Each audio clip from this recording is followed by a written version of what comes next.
के आगे दोस्तों इजराइल ने डाल दिए हथियार। इजराइल की बढ़ चुकी हैं मुश्किलें, क्योंकि अब इजराइल के पास कोई रास्ता बचा नहीं है।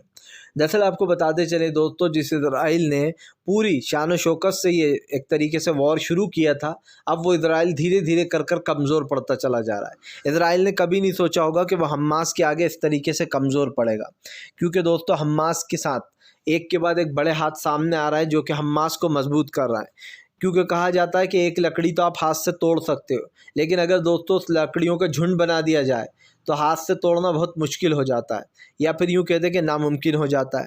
बस इसी तरीके से हमास भी मजबूत होता जा रहा है फ़िलिस्तीन की मदद करने में। आपको बता दें, हमास ने जंग फ़िलिस्तीन के लिए छेड़ी थी। ऐसे में इजराइल हमास की इस जंग में कई मासूम लोग भी मारे गए, चाहे वो इजराइल के हों या फिर दोस्तों गाज़ा पट्टी के हों या फ़िलिस्तीनी हों। आपको बताते चले, गाज़ा पट्टी को हड़पने की होड़ में इजराइल ये भूल गया कि कई ऐसे मुस्लिम देश हैं जो इजराइल के ख़िलाफ़ मोर्चा खोल सकते हैं। उस वक़्त दोस्तों इजराइल ने ये सोचा नहीं होगा, क्योंकि जब इंसान को गुस्सा आता है तो वो अपने सोचने और समझने की शक्ति, ये कह सकते हैं कि क्षमता जो है वो भूल जाता है। ऐसा नॉर्मल भी इंसान के साथ भी होता है।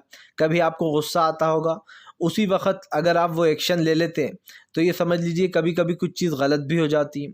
लेकिन अगर इंसान थोड़ी देर बाद सोचे तो वो गुस्सा अपने आप शांत भी हो जाता है। बस यही कारण है कि इजराइल ने ये नहीं सोचा। इजराइल ने हमले तो कर दिए, लेकिन अब चार तरफ से वो घिरा हुआ है। एक तरफ से यमन एक के बाद एक मिसाइलें दाग रहा है, दूसरी तरफ से हमास, जो कि दोस्तों आप समझिए हमास के लड़ाके जो है वो सुरंगों में छुपे छुपे ही इजराइल के सैनिकों को मार रहे हैं। वहीं पर इतना ही नहीं दोस्तों, इसी के साथ साथ जो है यहाँ पर तमाम यहूदियों को मिटाने की कसम खा ली है ईरान ने। ईरान ने साफ कहा है कि वह यहूदियों को मिटा देगा। आपको बताते चले, ईरान के मंत्री हैं जिसका ये बयान निकल कर सामने आया था, जिसके बाद घमासान मचा। हालांकि दोस्तों हमें लगता है कि किसी को भी मिटाना, ये किसी के ऊपर भी हमला करना सही नहीं है, चाहे वो किसी भी धर्म का हो, किसी भी समाज का हो। ये कहना कि यहूदियों को हम पूरे यहूदियों को मिटा देंगे, ये भी गलत है। क्योंकि जाहिर सी बात है दोस्तों, तमाम यहूदियों ने तो ये किया नहीं है, सिर्फ नेतन्याहू ने ये सब कुछ किया है, तो उसे ही सज़ा मिलनी चाहिए, उनकी सरकार को ही। और ऐसे ही मैं हमास का भी कहना चाहूँगा दोस्तों, अगर हमास ने इजराइल के ऊपर हमला किया था और इजराइल के कई लोगों की जान चली गई थी, तो नेतन्याहू को सिर्फ हमास के मुख्यमंत्री मतलब सॉरी प्रधानमंत्री से बदला लेना था। लेकिन आप समझिए ये लोग कितने चालाक हैं, एक दूसरे से तो बदला नहीं ले रहा है, एक दूसरे के राज्य पर हमला कर रहे हैं जिसमें आम जनता रहती है। और आप समझिए खुद तो आराम से सुरक्षित बैठे हुए दोनों के दोनों ही, लेकिन जो है मासूम मारे कौन जा रहे हैं? फ़िलिस्तीन के बेचारे मासूम लोग या फिर इजराइल के लोग। लेकिन सबसे बड़ी गलती ज़ाहिर सी बात है दोस्तों इजराइल की है। इजराइल का जो पीएम है नेतन्याहू, वो 56 साल से उन लोगों के ऊपर अत्याचार कर रहा है। यही नहीं, वहाँ के मासूम लोगों की जगहें छीन कर उनको भगा देना, अल-अक़सा मस्जिद पर बार बार हमले करना, मस्जिद पे घुस जाना दोस्तों, ये भी किसी तरीके से सही नहीं है। और सबसे बड़ी गलती तो इजराइल की ही है, हर बार वही लड़ाई शुरू करता है। हमास ने तो सिर्फ बदला लिया है, और ये बदला लिया है दोस्तों, हालांकि मैं ये मानता हूँ बदला लेने का तरीक़ा गलत था, लेकिन हमास को दोस्तों आप समझिए बेचारे जो फ़िलिस्तीनी हैं उनको गलत कहना कहीं से भी सही नहीं होगा। मुझे ऐसा लगता है फ़िलिस्तीन हमास के बीच की ये जो जंग है इजराइल के बीच की, ये इतनी जल्दी ख़त्म होने का नाम नहीं लेने वाली। इसका सबसे बड़ा रीज़न ही ये है दोस्तों कि फ़िलहाल इजराइल और हमास की इस जंग में कोई एक जीतेगा, कोई एक हारेगा, और ये जंग तब तक नहीं रोकी जा सकती दोस्तों जब तक कोई एक जीत नहीं लेता और कोई एक हार नहीं जाता।